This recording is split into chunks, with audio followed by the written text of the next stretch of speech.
اعوذ باللہ من الشیطان الرجیم بسم اللہ الرحمن الرحیم الحمدللہ والصلاة علیہ اما بعد وسیعلم الذین ظلموا ای منقلب ینقلبون۔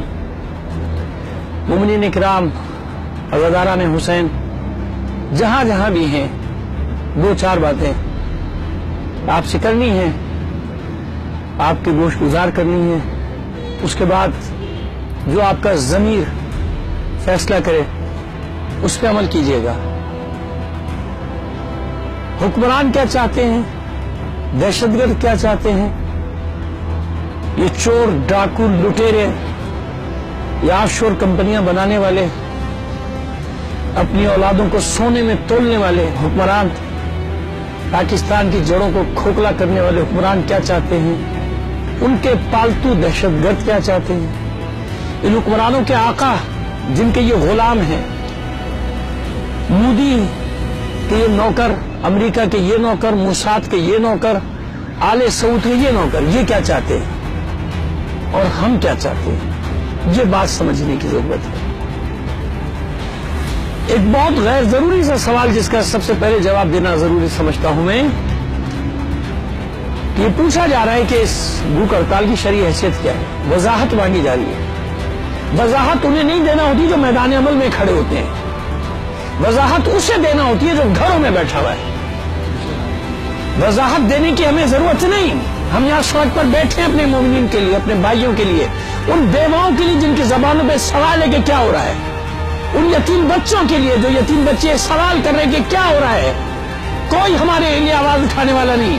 کراچی سے لے کے پارا چنار تک خرم ذکی جیسے لوگ، ہمارے ڈاکٹرز، ہمارے انجینئرز، ہمارے گولڈ میڈلسٹ، ہمارے معصوم بچے، ہمارے جشن منانے والے پارا چنار میں 3 شعبان کو شہید کر دیے جاتے ہیں اور ایف سی مار کر ان کو کہہ دیا کہ ہم نے دہشت گردوں کو مارا ہے۔ جو گرفتار کیے جاتے ہیں 34 افراد، ان کو تشدد کیا جاتا ہے، کہا جاتا ہے کہ تم کہو کہ ہم سے مارے، ہم سے وضاحت طلب کرتے ہو، وضاحت ان سے طلب کرو جو گھروں میں بیٹھے ہوئے ہیں۔ وضاحت وہ دے کہ وہ کیا گھرے میں بیٹھے ہوئے ہیں، وضاحت ان سے پوچھی جائے کہ پھر یہ نہ کیا جائے تو وہ کیا کر سکتے ہیں، نکلے سڑکوں کے اوپر، وہ وضاحت ان سے مانگی جائے۔ ہمیں وضاحت نہیں دینا ہے، ہم وضاحت کے لیے نہیں بیٹھے ہوئے، ہم میدان عمل میں ہیں۔ وضاحت انہیں دینا ہوگی جو گھروں سے نہیں نکل رہے، جو میدان عمل میں نہیں ہے۔ تحریکیں میسجوں کے پیچھے نہیں چلتی، تحریکیں سوشل میڈیا پہ شور مچا کے نہیں چلتی، تحریکیں خون مانگتی ہیں، تحریکیں سڑک پہ میدان عمل میں انسان کو دیکھنا چاہتی ہیں۔ یہ بات ہے۔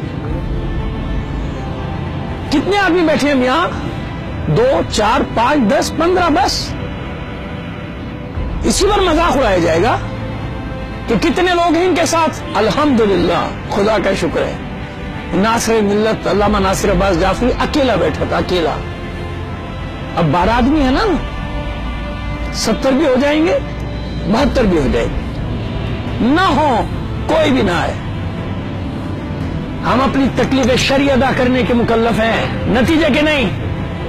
ہم اپنا وظیفہ ادا کر رہے ہیں، ہم ان معصوم یتیم بچوں کے فریادوں کا جواب دے رہے ہیں، ہم ان بیواؤں کا اور بوڑھے باپ جن کے بڑھاپے کیسا چھین لیے گئے، ہم ان کے سامنے سرخرو ہیں، ہم میدان میں بیٹھے ہیں، ہمیں مارا جا رہا ہے، ہر سطح پہ مارا جا رہا ہے، اسٹیٹ کی سرپرستی میں مارا جا رہا ہے۔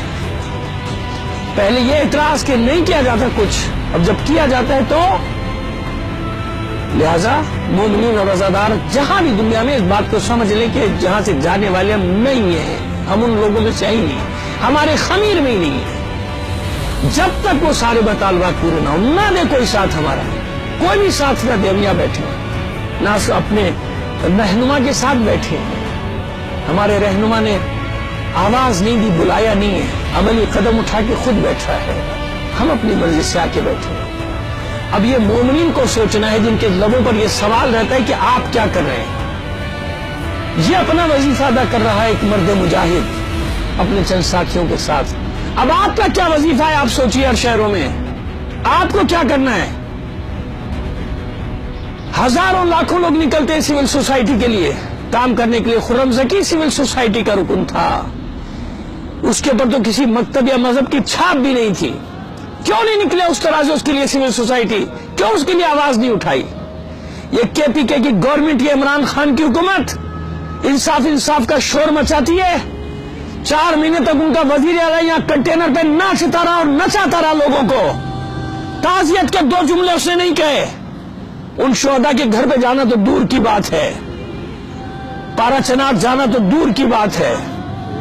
تعزیت اب تک نہیں کی، مذمت ہی نہیں کی اس فعل کی اور ان افعال کی. پشاور میں سڑکوں پہ گھنٹوں لاش پڑی رہی پرنسپل کی، اٹھانے والا کوئی نہیں تھا اس کو. اس کے گھر والے آ کے اٹھا کے لے کے گئے. ڈیائی خان میں پکار رہی ایک مجبور عورت کہ جس کے شہید شوہر کے جنازے میں چند لوگ تھے، وہ سوال کر رہی ہے انہیں اعتراض کرنے والوں سے کہ اگر ہم صحیح نہیں کر رہے تو تم نکلو، تم کرو صحیح، تم آؤ سڑکوں پہ، تم نکلو، تمہیں کیا کرنا ہے. لہذا قوم سے میری اپیل ہے، پوری دنیا میں میری یہ آواز جائے گی، اس پیغام کو بھی آگے بڑھائیے. بتائیے کیا کریں؟ کیا ہم دہشت گردوں کے ساتھ دہشت گرد بن جائیں؟ اپنے اوپر یہ الزام لیں؟ کیا کریں؟ دھرنے دیے، مارچ کیے، سب کیا. کیا بندوقیں اٹھانے کا درس دیں اپنے بچوں کو؟ ان کو دہشت گرد بنائیں؟ یہاں کے معروضی حالات، یہاں کی صورتحال، اس میں کیا کیا جا سکتا ہے بتائیں. نکلے وہ دانشور، قوم کے اتنے بڑے بڑے دانشور، ریٹائرڈ افسران، بیوروکریٹس بیٹھے ہوئے، سب بیٹھے ہوئے، سب کی ذمہ داری نہیں ہے؟ یہ 2-4 آدمیوں کی ذمہ داری ہے فقط؟ یہ سب کی ذمہ داری ہے.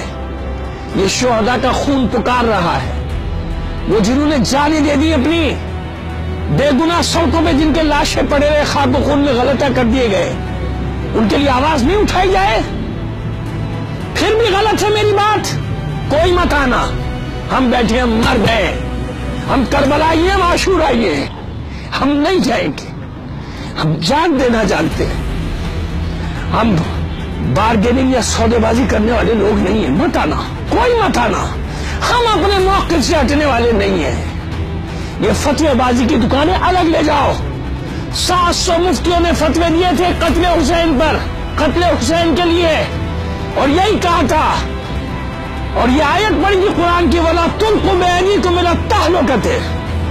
کربلا میں جو حسین کے ساتھ تھے ان کے لیے آیت پڑھی گئی تھی کہ اپنے آپ کو اپنے ہاتھوں سے ہلاکت میں نہ ڈالو. سوچ لو کیا کہہ رہے ہو، کیا کر رہے ہو، سوچو. یہ وقت کون سا؟ یہ قومی غیرت اور حمیت کا تقاضا ہے کہ نکلو، مظلوموں کے لیے نکلو. نہیں نکلتے نہ نکلو. ہماری آواز محفوظ رہے گی تاریخ میں، ہماری للکار بھی محفوظ رہے گی.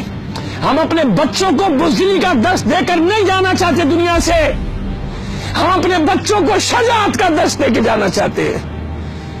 ہم اپنے بچوں کو بتانا چاہتے ہیں کہ غم حسین منانا مشکل ہے، اس سے بھی مشکل کام ہے یزیدیت سے ٹکرانا. ہم یزیدیت سے ٹکرانے کا درس دینے کے لیے نکلے ہیں، اپنی جان ہتھیلی پر لے کر نکلے ہیں. نہ سمجھو، ہمیں دوسرے حساب میں مت تولنا. جو اب حکمران بھی سن لیں کہ تمہارا واسطہ دوسرے قسم کے لوگوں سے پڑا ہے.